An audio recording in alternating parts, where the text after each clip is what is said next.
Bom, então a gente já viu aqui, né, esse slide. Vou passar para o próximo, tá, pessoal? Aqui vem detalhado as partes do estômago, ó. Então, a gente tem o esôfago, né? Aqui no estômago, fazendo a comunicação com o esôfago, a gente tem uma válvula que chama cárdia, que é responsável por fechar e impedir que esse alimento retorne para o esôfago, causando o que a gente chama de refluxo. Essa parte superior a gente chama de fundo do estômago. Toda essa parte que forma o centro do estômago a gente chama de corpo do estômago, tá? Aqui, ó, a gente já começa uma parte pilórica, né, que é o piloro, parte pilórica que vai dar origem ao piloro, que é a válvula que vai fechar a comunicação do estômago com o duodeno, que é a primeira porção do intestino delgado, tá?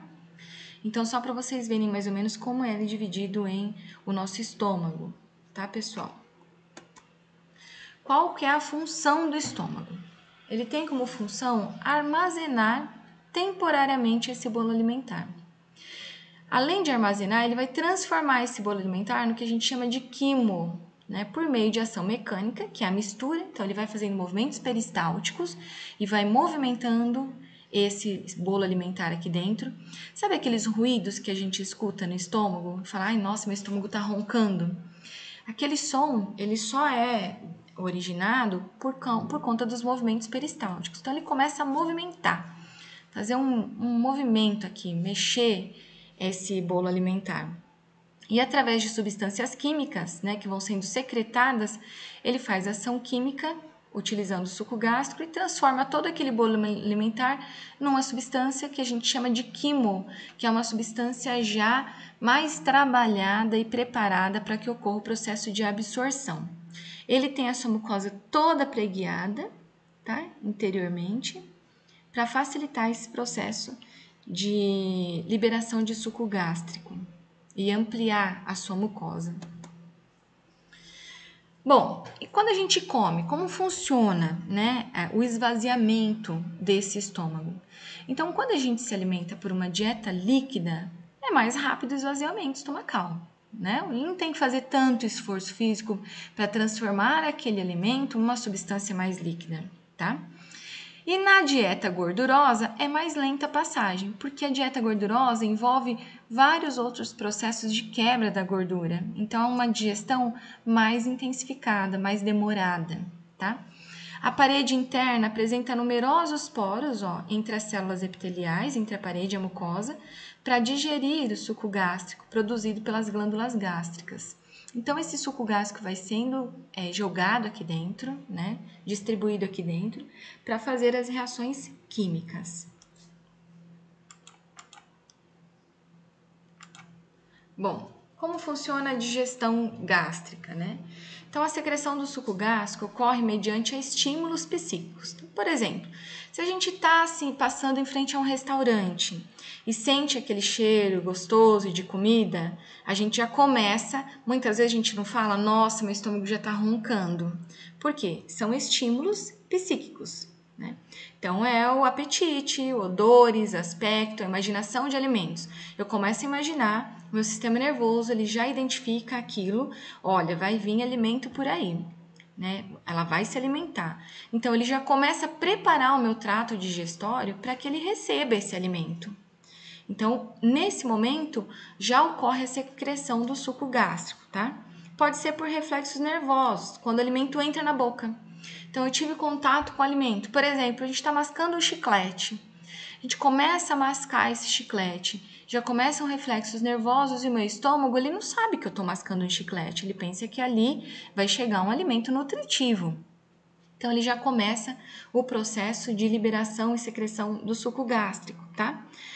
E pela entrada do alimento no estômago. Então, quando o alimento entra no estômago, aí sim é mais efetiva essa secreção do suco gástrico, porque ele tem que trabalhar esse bolo alimentar para transformá-lo em quimo.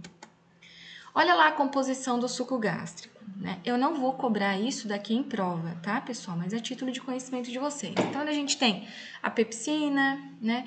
Que desdobra as proteínas em aminoácidos para que elas possam penetrar nas células. Né? O fermento, que realiza a coagulação. Então, vai realizar a coagulação do leite para que possa ser facilmente digerido, lipase gástrica, ação digestiva sobre pequenas partes de gorduras, então já vai fazendo a quebra dessas gorduras, ácido clorídrico, né, que vai regular a abertura e o fechamento da válvula piloro. Ele vai impedir o desenvolvimento e a ativação da fermentação e composição bacteriana. No duodeno, ele provoca a secreção pancreática. Então, vocês viram como essas substâncias são importantíssimas no processo de digestão, porque uma vai associada à outra, auxiliando a outra, vai fazendo o processo de digestão, tá? Bom, agora a gente entra numa outra estrutura do trato gastrointestinal, que é o intestino delgado. Ele é a quinta porção do tubo digestivo, ele vai iniciar na válvula pilórica, aquela que faz comunicação com o estômago, e vai terminar na válvula iliocecal, porque aí vai dar início então ao intestino grosso. Ele mede de 6 a 8 metros e possui 3 centímetros de diâmetro. Divide-se em duodeno, jejuno e íleo, tá, pessoal? Então, olha aqui, toda essa parte lisinha aqui é o intestino delgado. Essa parte mais grossa, né, é o grosso. Então, isso daqui lisinho, ó, tudo intestino delgado. Qual que é a função do intestino delgado? Desdobramento dos alimentos, em seus elementos básicos. Então, ele vai concluir essa digestão. Ele vai fazer a quebra de todas essas macromoléculas e micromoléculas para que eles possam passar da luz do intestino, da mucosa intestinal, para os capilares. E ele é dividido como? A primeira porção, que é a porção que está ligada com o estômago, ela chama-se duodeno. Após o duodeno, a gente vem para o jejuno. E por último, já formando aqui uma ponte com o intestino grosso, a gente vem para a estrutura chamada íleo. Então, o intestino delgado é dividido em 3 porções: duodeno, jejuno e íleo. Bom, observa-se na parede do intestino milhões de microvilosidades, tá? E elas vão fazer o quê? Elas são responsáveis pela absorção de nutrientes e passar esses nutrientes para a corrente sanguínea. E também fabricam o que a gente chama de suco intestinal.